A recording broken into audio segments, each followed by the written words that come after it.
Background on myself, just so you have some context it's true that Aaron and I have known each other for years and worked together, and I own a company called Flying Rhinoceros. We make kids videos and basically an animation studio, but our dream has been, and I'm going to share a little bit about our dream with you today, not to tell you about our company, but to just show you the journey that God has had in my life and how I think it might pertain and might connect with you in your life. I also had a dream to find a way to communicate the parables of faith, hope, and love through all media. That was something that was a word of the Lord. I literally believe if there's ever been a time in my life when I had an audible voice from God, it was that. And I was about 16 years old. And I was at a Young Life camp. I don't know if any of you ever heard of Young Life before, but I was a Young Life kid, classic, cliche in every way. And but what was not cliche was I grew up in a Christian home, and I went to this Young Life camp, and all the rest of the kids that came with us were mostly my friends, were not believers. And I saw them one by one over a week's period of time at this camp called Malibu. I saw the Lord actually engage them, interact them. And several of them are following Christ deeply, passionately, some even in ministry today. And that transformed me because my whole life I thought you just grew up in a Christian home and you became a Christian. And I think I was a pretty, I lived a righteous lifestyle. I mean, mostly out of fear. Indian families are very good at making sure that you get good grades and that you're, what is that? That is not a good grade. So I kind of grew up with that being kind of my life. So I lived righteously, and I even believed in God, but I don't think I can honestly say that I had a relationship with Him until this time when I saw people who did not grow up in the church fall passionately in love with the Lord, even for just a moment. And that captured my attention at age 16, and it has never left me since. I mean, I can tell you I've had cool iPods and iPads and all the cool toys, and they capture my attention for minutes, sometimes weeks. I'll give them, the iPad had me for about a month. But Jesus has never left me. The excitement of what He does, how He transforms lives, I've become addicted to it. I'm a little bit of a junkie for watching what God can do. So I had this vision that I kind of had, and so God took me on a crazy ride. I lived in Olympia, Washington, is where I grew up. Then went down to Pepperdine University for my undergraduate, and it was there that God kind of started this journey in my life that has really been a crazy ride in business. And I'm assuming that most of the people here are here because they kind of identify with this idea of seeking God in a professional realm. So I hope this is relevant to you in how it unfolds for my life. But long story short, I loved Pepperdine. I was really kind of digging it in a big way, and I was seeking the Lord, and I believe living somewhat righteously. But thank you, bro. But I was really into the world. I was pretty excited about everything that California had to offer, and Malibu and all that kind of stuff, living there. And so going to Pepperdine, you meet a lot of celebrities, and you're living in the place where they live. That's kind of what it looks like, So I kind of got this vision for being an agent. I wanted to be a Hollywood agent. That was kind of what I thought I would do. And so going there, I had a chance to be in places with. I laugh because I'm so much older than you guys. Any of the celebrities I mentioned, but they were a big deal back then. Let me tell you, they were huge. No, I'm not going to talk about it. And so I went to. Okay, I dated Tootie from Facts of Life. People always make fun of me about that. But during that time, I can't believe I told them that.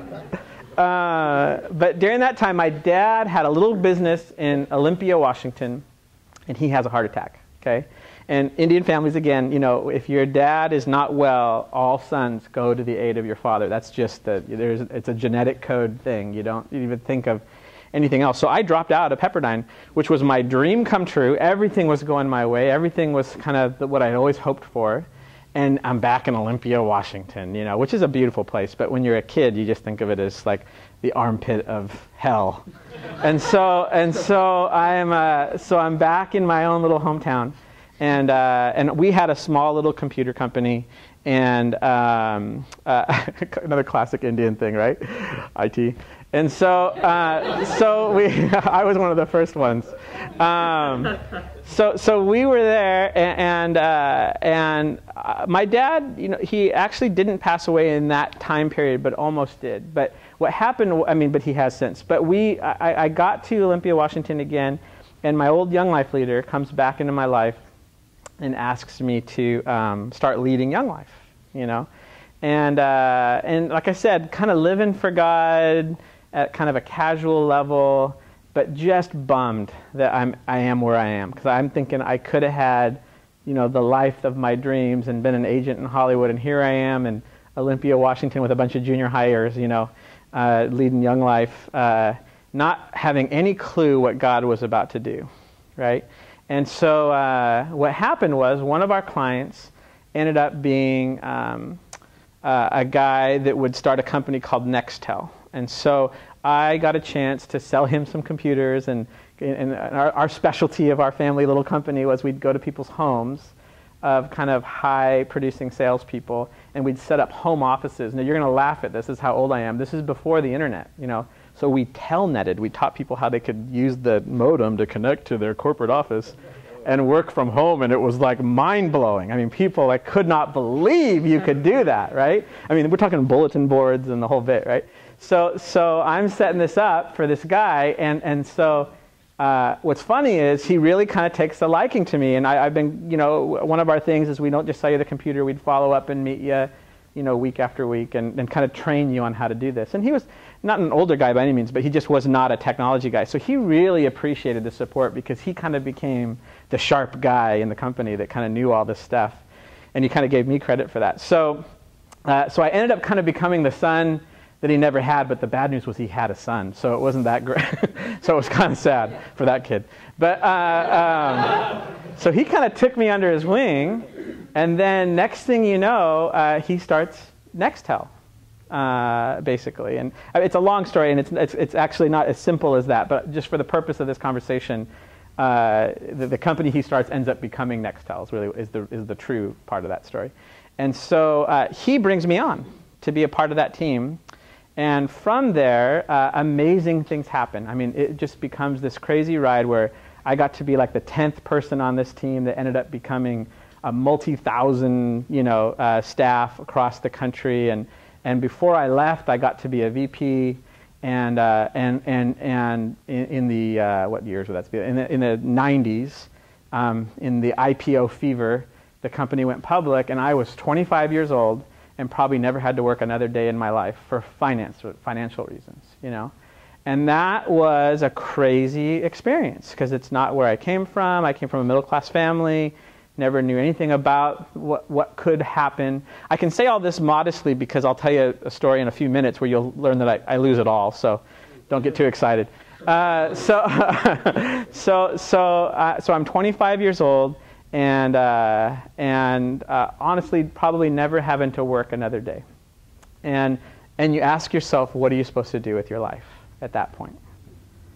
And I kind of ask you, what would you do with your life if that happens for you? If there's just a moment in time when just because of something you do at work or some business scenario, and now you don't financially have to work anymore. And so I can tell you what I did. I went and started a company called Flying Rhinoceros. And I wanted to foster the hope and encouragement in the children of the world. I wanted to tell stories like I did at Young Life camps. I'd speak at Young Life camps all over the place. And I'd always share the gospel through contemporary movies. I would use movies that kids actually had seen and would watch. And I would show them how gospel ideas were enthralled in almost all great stories. They all bite the Bible, And so I would show them that, and they would just be amazed by it, And I believe it was a Holy Spirit thing, that God would just reveal himself through those things. So my dream was to make some of those stories, like pull a team together and to really get Oscar, Emmy, MTV award-winning people together and really tell some great stories. And that was the dream. And again, it's another one of those crazy rides where I kind of had this life experience where I just thought this is just how things happen, right? You start a business and it becomes very successful and you sell it or it goes public and you make lots of money. And I didn't know there was another way. And so I had been part of a couple ventures between Nextel and this one, and had a lot of great favor and fortune. And then I do this thing called Flying Rhino.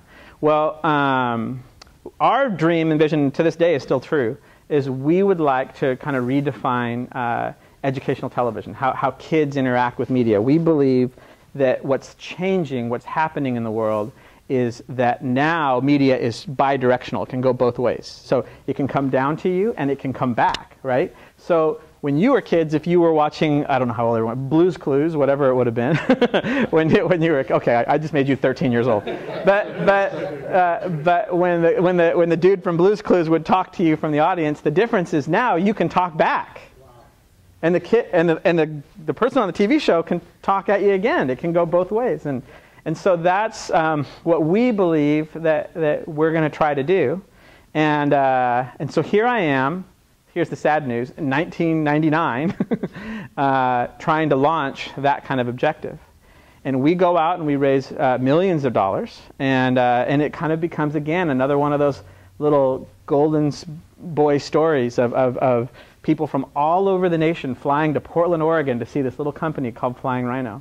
And we had some very kind of famous, impressive, all kinds of folks come to hear our story, and they lined up to invest. It wasn't just like a how will we get this thing funded. It was just like people throwing money like in huge numbers to just make this thing happen, this vision happen. And then the dot-com bubble burst, right? Because we were a broadband content company, right? I mean, that's how we were going to deliver our content. So in about 2001, around 2001, 2002, literally everything in my world changed in probably about 90 days. I went from having had years of a pretty good lifestyle and not having to worry about personal finances or any of those kinds of things to like dirt broke. I mean, like if dirt were broke, it'd look like me, right? And so the sad news of all this, listen to this, this is funny. Well, actually, it's very sad, but because it's my life. But I met my wife. I met a girl from Hillsong Church in Australia, and we fell in love, and we were to be married. And our whole dating life, you know, she knew she was marrying me, and I was a guy of great means and all that kind of stuff. And then literally about a month or two before we get married, I have to go out to Australia and meet with my soon-to-be wife. And just for respect, I met with her father too and said, hey, and by the way, I might be bankrupt. Right about the time your daughter gets to America, you know.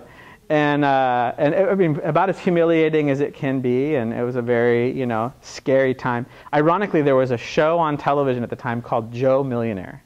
And it was literally the exact same concept. The whole time the girl's dating the guy, she thinks he's a multimillionaire. On his wedding day, he says, oh, by the way, I'm broke. You still love me? You know?